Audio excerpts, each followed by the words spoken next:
નમસ્તે ગુજરાત। આજની વિડીયોમાં વાત થશે દેશ અને દુનિયાના સુપરફાસ્ટ સમાચારની। સૌપ્રથમ વાત કરીએ તો 2000ની નોટ પર આરબીઆઈનું મોટું અપડેટ સામે આવ્યું છે।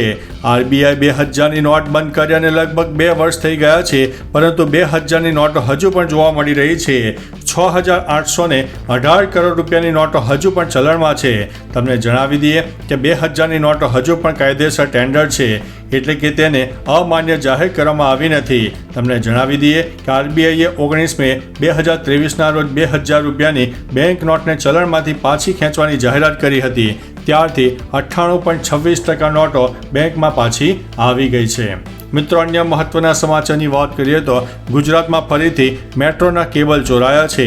આઈપીએલ ફાઇનલ મેચ યોજાય તે પહેલાં ગુજરાતમાં ફરીથી મેટ્રોના કેબલ ચોરાયા હોવાની ઘટના બની છે, જેમાં 13.28 લાખના તાંબાના કેબલની ચોરી થઈ હોવાનું સામે આવ્યું છે।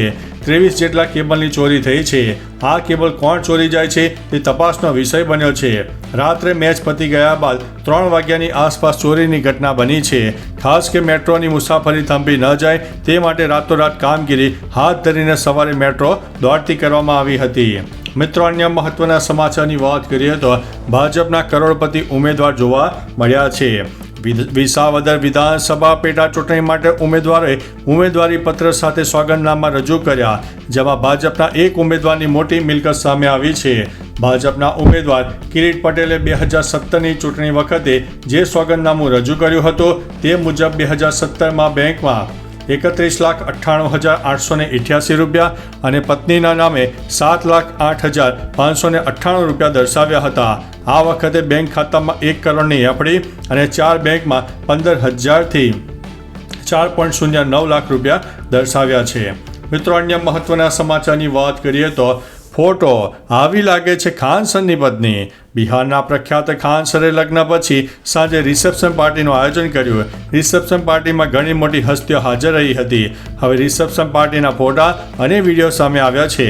પાર્ટીમાં ખાન સરની પત્ની લાલ ભરતકામવાળા લેંઘામાં દુલ્હન જેવી ખૂબ જ સુંદર લાગી રહી હતી। તેમનો ચહેરો ઘૂંઘટથી ઢંકાયેલો હતો।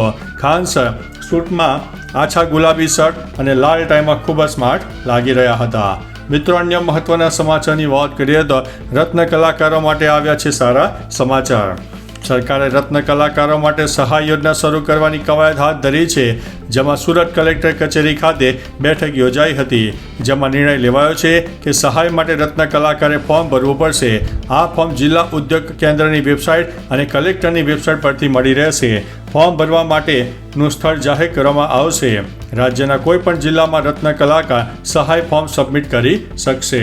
મિત્રો, અન્ય મહત્વના સમાચારની વાત કરીએ તો અમદાવાદમાં આઈપીએલની મેચ પહેલા દુર્ઘટના ઘટી હતી।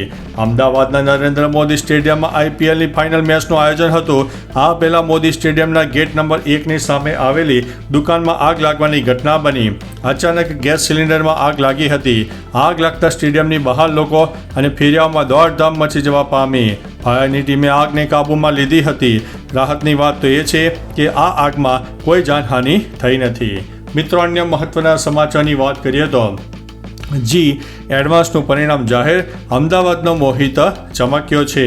જી એડવાન્સ પરીક્ષાનું પરિણામ જાહેર થઈ ગયું છે, જેમાં પહેલીવાર ગુજરાતના ટોપ 10 વિદ્યાર્થીઓમાં દેશના ટોપ 100માં રેન્ક મેળવી લીધો છે।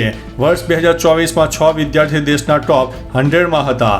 અમદાવાદનો મોહિત અગ્રવાલ 12મા રેન્ક સાથે દેશના ટોપ 20 રેન્કમાં આવ્યો છે। ગુજરાતનું પરિણામ 33% રહ્યું છે। ગુજરાતમાંથી 2095 વિદ્યાર્થી એડવાન્સ પરીક્ષામાં ક્વોલિફાઈડ થયા છે, જેમાં 1,08,422 વિદ્યાર્થીએ પરીક્ષા આપી હતી। મિત્રો, અન્ય મહત્વના સમાચારની વાત કરીએ તો આ કારણે વિસાવદરની બેઠક ખાલી પડી હતી। એક અહેવાલ મુજબ ઓપરેશન લોટસને કારણે ભૂપત ભાયાણીએ વિસાવદરના ધારાસભ્ય તરીકે રાજીનામું આપ્યું, તેથી વિસાવદરની બેઠક ખાલી પડી। ભાયાણી જ ભાજપના ઉમેદવાર હશે તેવું રાજકીય બજારમાં અનુમાન હતું, પણ પક્ષ પલટુ નેતાઓએ ભાજપને ટિકિટ ન આપી। વિસાવદર બેઠક ઉપર કિરીટ પટેલને ચૂંટણી મેદાને ઉતારવામાં આવ્યા। ભાયાણીને ટિકિટ ના મળી।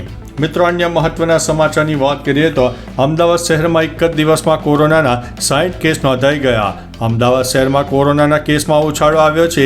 એક જ દિવસમાં 60 કેસ નોંધાઈ ગયા।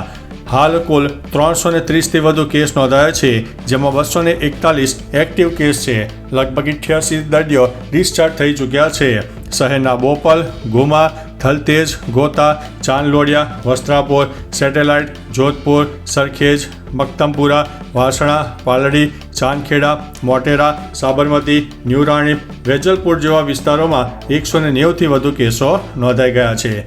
મિત્રો, અન્ય મહત્વના સમાચારની વાત કરીએ તો ગિરનાર જતા પ્રવાસીઓ માટે મહત્વના સમાચાર સામે આવ્યા છે.